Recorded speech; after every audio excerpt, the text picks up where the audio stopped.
എല്ലാവർക്കും നമസ്കാരം. ഞാൻ സരിതാ മഹേശ്വരൻ. ഇന്ന് ശ്രീമദ് വാൽമീകി രാമായണത്തിൻ്റെ ബാലകാണ്ഡത്തിലെ 30-ാമത്തെ സർഗത്തിൽ 7-ാമത്തെ ശ്ലോകം മുതൽ 14-ാമത്തെ ശ്ലോകം വരെയുള്ള ഭാഗങ്ങളാണ് നമ്മളിന്ന് പഠിക്കാൻ പോണത്. കഴിഞ്ഞ ദിവസം പറഞ്ഞത് വിശ്വാമിത്രനോട് ശ്രീരാമനും ലക്ഷ്മണനും ചോദിക്കുകയാണ്, എങ്ങനെയാണ് ഈ രാക്ഷസന്മാരുടെ ആക്രമണം സാധാരണമായിട്ട് ഉണ്ടാവാറുള്ളത്, എപ്പോഴാണ് അവരെ ആക്രമിക്കുക എന്നുള്ളതൊക്കെ ചോദിച്ചു. അപ്പോൾ വിശ്വാമിത്രനല്ല, അവിടെ കൂടിയിരുന്ന മറ്റ് മുനിമാരാണ് ഉത്തരം പറഞ്ഞത്.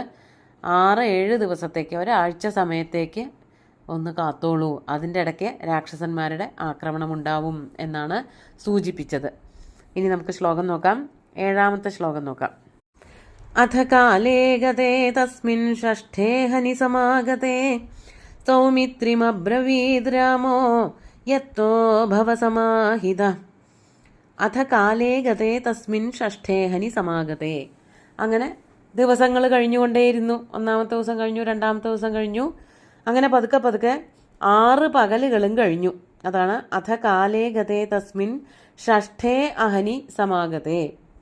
6-ാമത്തെ പകലും കൂടിയും വന്നു ചേർന്നപ്പോൾ സമാഗതേ.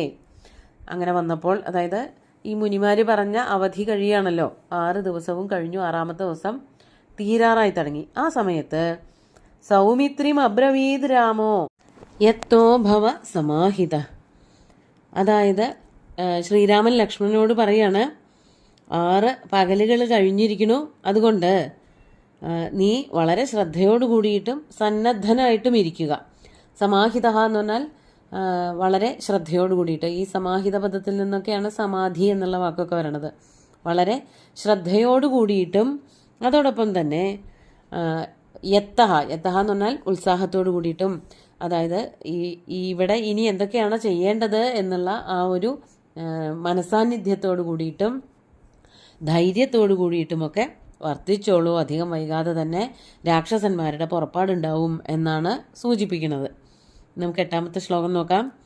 രാമസ്യൈവം ബ്രുവാണസ്യ ത്വരിതസ്യ യുയുത്സയാ പ്രജ്ജ്വാല തതോ വേദി സോപാധ്യായ പുരോഹിത. രാമസ്യ ഏവം ബ്രുവാണസ്യ ത്വരിതസ്യ യുയുത്സയാ. യുയുത്സയാ ത്വരിതസ്യ, യുദ്ധം ചെയ്യാനുള്ള ആഗ്രഹം കൊണ്ട് ഏറ്റവും അധികം ഉത്സാഹം കൂടിയിരിക്കുന്ന അങ്ങനെയുള്ള രാമൻ്റെ, ഏവം ബ്രുവാണസ്യ രാമസ്യ, ഇപ്രകാരം രാമൻ പറഞ്ഞപ്പോൾ എന്നുള്ള അർത്ഥമാണ്. അങ്ങനെ യുദ്ധം ചെയ്ത് രാക്ഷസന്മാരെയൊക്കെ ഓടിക്കാൻ ശക്തനായിട്ട് അതിനുള്ള ആഗ്രഹത്തോടു കൂടിയിരിക്കുന്നവനായിട്ടുള്ള രാമൻ ഇപ്രകാരം പറഞ്ഞപ്പോൾ ആ വേദി ഇങ്ങനെ ആഞ്ഞ് ആഹുതി അർപ്പിച്ചുകൊണ്ടിരിക്കുകയായിരുന്നു. ആ വേദിയിൽ, അതായത് യജ്ഞവേദിയിൽ. അതാണ് പ്രജ്ജ്വാല തതോ വേദി. ഈ രാക്ഷസന്മാരുടെ വരവും പ്രതീക്ഷിച്ചു കൊണ്ടിരിക്കുന്ന സമയത്ത് യജ്ഞവേദി നല്ലോണം വിറകുകളുമൊക്കെ ഇട്ടുകൊണ്ട് ആഞ്ഞ് കത്തിപ്പിടിച്ചിങ്ങനെ ഭംഗിയായിട്ട് യാഗകർമ്മങ്ങൾ നടന്നുകൊണ്ടിരിക്കുകയായിരുന്നു. പ്രജ്ജ്വാല തതോ വേദി സോപാധ്യായ പുരോഹിതാഹ. പുരോഹിതന്മാരെല്ലാവരും ചേർന്നുകൊണ്ട് വളരെ ഭംഗിയായിട്ട് ആ സമയത്തും യാഗം നടക്കുക തന്നെയായിരുന്നു. അപ്പോഴാണ് ഈ രാക്ഷസന്മാരുടെ വരവും പ്രതീക്ഷിച്ച് ശ്രീരാമൻ ഇപ്രകാരം പറഞ്ഞത്. പിന്നെന്തൊക്കെ അവിടെ ഉണ്ടായിരുന്നു? സദർഭചമസസ്രുക്ക സസമിത് കുസുമോച്ചയ വിശ്വാമിത്രേണ സഹിത വേദിർജ്ജ്വാല സർത്വിജ. ആ വേദി എങ്ങനെയൊക്കെ ഉള്ളതായിരുന്നു? സദർഭ ചമസസ്രുക്ക, ദർഭ ചമസം സൃക്ക്, ഇതൊക്കെ ചേർന്നത്, ഇതിനോട് കൂടിയത്. ദർഭപ്പുല്ല് വേണം. ചമസം സൃക്ക് എന്നൊക്കെ പറയുന്നത്, സ്രുവം സൃക്ക് എന്നൊക്കെ പറയുന്നത് നെയ്യ് എടുത്ത് വേദിയിലേക്ക് അല്ലെങ്കിൽ ആ കുണ്ടത്തിലേക്ക് ഒഴിക്കാൻ ഉപയോഗിക്കുന്ന മരം കൊണ്ടുള്ള ചെറിയ സ്പൂണ്, അതിനെയൊക്കെയാണ് സ്രുവം അല്ലെങ്കിൽ സൃക്ക് എന്നൊക്കെ പറയണത്. ഇങ്ങനെയുള്ള സാധനങ്ങളൊക്കെ യാഗവേദിയുടെ സമീപത്ത് ഉണ്ടാവുമല്ലോ, അവയോടുകൂടിയ യാഗവേദി. അതുപോലെ തന്നെ സസമിത്ത്, ചമതയോടുകൂടിയത്. യാഗത്തിൽ കുണ്ടത്തിൽ അഗ്നി ജ്വലിപ്പിക്കാൻ വേണ്ടിയിട്ട് ഇട്ട് കൊടുക്കുന്ന മരക്കഷ്ണങ്ങളെന്ന് പറഞ്ഞാൽ ചമതയാണ്. അപ്പോൾ ആ ചമതയുടെ കഷ്ണങ്ങൾ, പ്ലാശ എന്നൊക്കെ പറയും, അതിൻ്റെ കഷ്ണങ്ങളൊക്കെ അവിടെ ധാരാളം ഉണ്ടായിരുന്നു. കുസുമോച്ചയാ, ധാരാളം പൂക്കൾ ഇങ്ങനെ കൂമ്പാരം കൂട്ടിയിട്ടുണ്ടായിരുന്നു. ഈ യാഗകർമ്മങ്ങളിൽ പൂജകളൊക്കെ ചെയ്യുമ്പോൾ അർച്ചിക്കാനായിട്ടുള്ള പൂക്കളുണ്ടായിരുന്നു. അതുപോലെ വിശ്വാമിത്രേണ സഹിത വേദിർ ജജ്വാല സർത്തുജ, വിശ്വാമിത്രനോട് കൂടിയിട്ടുള്ള ആ വേദി, അതുപോലെ തന്നെ ഋത്വിക്കുകളോട് കൂടിയിട്ടുള്ളതായ ആ വേദി വളരെ ഭംഗിയായിട്ട് ഇങ്ങനെ ജ്വലിച്ചു കൊണ്ടു നിന്നു. ചടങ്ങുകൾ, യാഗത്തിൻ്റെ കർമ്മങ്ങൾ വളരെ ഭംഗിയായിട്ട് നടക്കുകയായിരുന്നു. ആ സമയത്തും ഇവരിങ്ങനെ ഈ രാക്ഷസന്മാരെ പ്രതീക്ഷിച്ചു കൊണ്ടിരിക്കുന്ന സമയത്തും യജ്ഞവേദി വളരെ സജീവമായിട്ട് പ്രവർത്തിച്ചു കൊണ്ടിരിക്കുകയായിരുന്നു എന്നാണ് പറയണത്. നമുക്ക് 10ാമത്തെ ശ്ലോകം നോക്കാം. മന്ത്രവച്ച യഥാന്യായം യജ്ഞോസൗ സംപ്രവർത്തതേ ആകാശേ ച മഹാൻ ശബ്ദ പ്രാദുരാസീത് ഭയാനക. ഇവിടെ പറയാണ്, മന്ത്രവച്ച യഥാന്യായം യജ്ഞോസൗ സംപ്രവർത്തതേ, മന്ത്രത്തോടു കൂടിയിട്ട്, അതായത് യാഗം അവിടെ ഹവനമൊക്കെ നടക്കുമ്പോൾ ധാരാളം മന്ത്രോച്ചാരണങ്ങളുണ്ടാവും. ആ മന്ത്രോച്ചാരണങ്ങളോട് കൂടിയിട്ട് യജ്ഞോസൗ സംപ്രവർത്തതേ, യജ്ഞം ഇങ്ങനെ വളരെ ഭംഗിയായിട്ട് നടക്കുകയായിരുന്നു. അങ്ങനെ നടക്കുന്നതിനിടയ്ക്ക് പെട്ടെന്നൊരു മാറ്റം ഉണ്ടാവുകയാണ്. എന്താണ്ടായത്? ആകാശേ ച മഹാൻ ശബ്ദ പ്രാദുരാസീത് ഭയാനക. ആകാശേ ഭയാനക മഹാൻ ശബ്ദ പ്രാദുരാസീത്, ആകാശത്ത് നിന്ന് വളരെ പേടിപ്പെടുത്തുന്നതായ വലിയൊരു ശബ്ദം കേൾക്കുമാറായി. അത്രയും നേരം ഒരു കുഴപ്പമുണ്ടായിരുന്നില്ല. എല്ലാം വിധിപ്രകാരം മന്ത്രങ്ങളും ഹവനങ്ങളും ഒക്കെ നടന്നുകൊണ്ടിരിക്കുകയായിരുന്നു. പെട്ടെന്നാണ് ആകാശം ആകെ മാറി, ആകാശത്ത് നിന്ന് പേടിപ്പെടുത്തുന്നതായിട്ടുള്ള ഹുങ്കാര ശബ്ദങ്ങളൊക്കെ കേൾക്കാൻ തുടങ്ങി എന്നർത്ഥം. അതാണ് മന്ത്രവച്ച യഥാന്യായം. മന്ത്രവത്ത് എന്ന് പറഞ്ഞാൽ മന്ത്രത്തോടു കൂടിയതാണ് എല്ലാ യാഗങ്ങളും. അപ്പോൾ മന്ത്രത്തോടു കൂടി വേണ്ട വിധിപ്രകാരം നടന്നുകൊണ്ടിരിക്കുന്ന ആ യാഗം, അങ്ങനെ ഇരിക്കുമ്പോഴാണ് ആകാശത്തു നിന്ന് പേടിപ്പെടുത്തുന്നൊരു ശബ്ദം കേട്ടത്. നമുക്ക് 11ാമത്തെ ശ്ലോകം നോക്കാം. ആവാര്യ ഗഗനം മേഘോ യഥാ പ്രാവൃഷി ദൃശ്യത്തെ യഥാ മായാം വികുർവാണോ രാക്ഷസാവഭ്യധാവതാം. ആവാര്യ ഗഗനം മേഘോ യഥാ പ്രാവൃഷി ദൃശ്യത്തെ. യഥാ പ്രാവൃഷി, യഥാ എപ്രകാരമാണോ പ്രാവൃഷി, പ്രാവൃട്ട് എന്ന് പറഞ്ഞാൽ മഴക്കാലം എന്നർത്ഥം. മഴക്കാലത്ത് ഗഗനം ദൃശ്യതേ, ആകാശം യഥാ ദൃശ്യത, എപ്രകാരമാണോ കാണപ്പെടുന്നത്. മഴക്കാലത്ത് ആകാശം എങ്ങനെയാണ് കാണുന്നത്? എപ്പോഴും മേഘാവൃതമായിട്ടാണ്. കറുത്ത മേഘങ്ങൾ ഇങ്ങനെ ആകാശം മുഴുവനും മറച്ചിട്ടുണ്ടാവും. അതാണ് ആവാര്യ ഗഗനം മേഘോ യഥാ പ്രാവൃഷി ദൃശ്യതേ. പ്രാവൃഷി ഈ വർഷക്കാലത്ത് യഥാ ഗഗനം മേഘ ആവാര്യ ദൃശ്യതേ, എപ്രകാരമാണോ ആകാശം മേഘങ്ങളാൽ മൂടപ്പെട്ട് കാണുന്നത്, അതുപോലെ തഥാ മായാം വികുർവാണൗ രാക്ഷസൗ, അപ്രകാരം മായകളൊക്കെ കാണിച്ചു വരുന്നവരായിട്ടുള്ള 2 രാക്ഷസന്മാര് ഓടി യജ്ഞവേദിയുടെ സമീപത്തേക്ക് അല്ലെങ്കിൽ അതിൻ്റെ മുകളിലേക്ക് വന്നു ചേർന്നു. അതാണ് മായാം വികുർവാണൗ. അവർ രണ്ടുപേരും മായാപ്രയോഗത്തിലൊക്കെ വളരെ സമർത്ഥരാണ്. രക്തധാരയൊക്കെ പൊഴിച്ചുകൊണ്ട് എല്ലാവരെയും പേടിപ്പിക്കാനും അതുപോലെ എല്ലാവരെയും വെറുപ്പിക്കാനുമൊക്കെ മലമൂത്രാദികളൊക്കെ താഴേക്ക് യജ്ഞവേദിയിലേക്ക് ഒഴിച്ചിട്ട് എല്ലാവരെയും പേടിപ്പിക്കുകയും വെറുപ്പിക്കുകയും യജ്ഞത്തിനോട് പുറംതിരിഞ്ഞ് നിൽപ്പിക്കുകയും ഒക്കെ ചെയ്യുന്ന ആൾക്കാരാണ്. അവരാണ് ഈ 2 രാക്ഷസന്മാർ. അവർ ഓടി ഈ യജ്ഞവേദിയുടെ സമീപത്തേക്ക് വന്നു. അതാണ് തഥാ മായാം വികുർവാണൗ, മായയെ വളരെ ഭംഗിയായിട്ട് വരുതിയിൽ നിർത്തിയിട്ട് ആൾക്കാരെ പേടിപ്പിക്കാൻ കഴിവുള്ളവരായിട്ടുള്ള രാക്ഷസൗ, 2 രാക്ഷസന്മാര് അഭ്യധാവതാം, ഓടി വേദിയുടെ സമീപത്തേക്ക് മുകൾ ഭാഗത്ത് ആകാശമാർഗത്തിൽ വന്നു നിന്നു.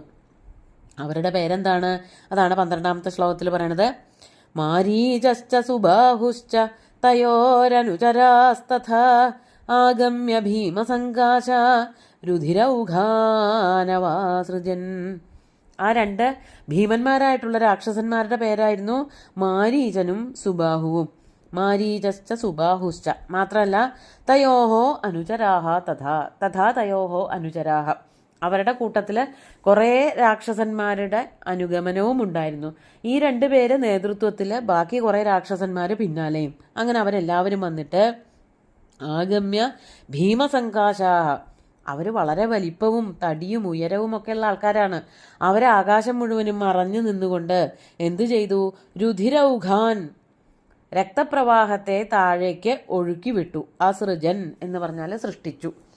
രക്തം ഈ യജ്ഞവേദിയിലേക്ക് ഒഴുക്കി വിട്ടു. ആകാശം മുഴുവനും നിറഞ്ഞു നിൽക്കുന്നവരായിട്ട് പേടിപ്പിക്കുന്ന ഭീമാകൃതി സ്വീകരിച്ചവരായിട്ടുള്ള ആ രാക്ഷസന്മാർ ഭൂമിയിലേക്ക്, യജ്ഞവേദിയിലേക്ക് രക്തം ചൊരിഞ്ഞു എന്നർത്ഥം. എന്നിട്ട് എന്താണ് സംഭവിച്ചത്?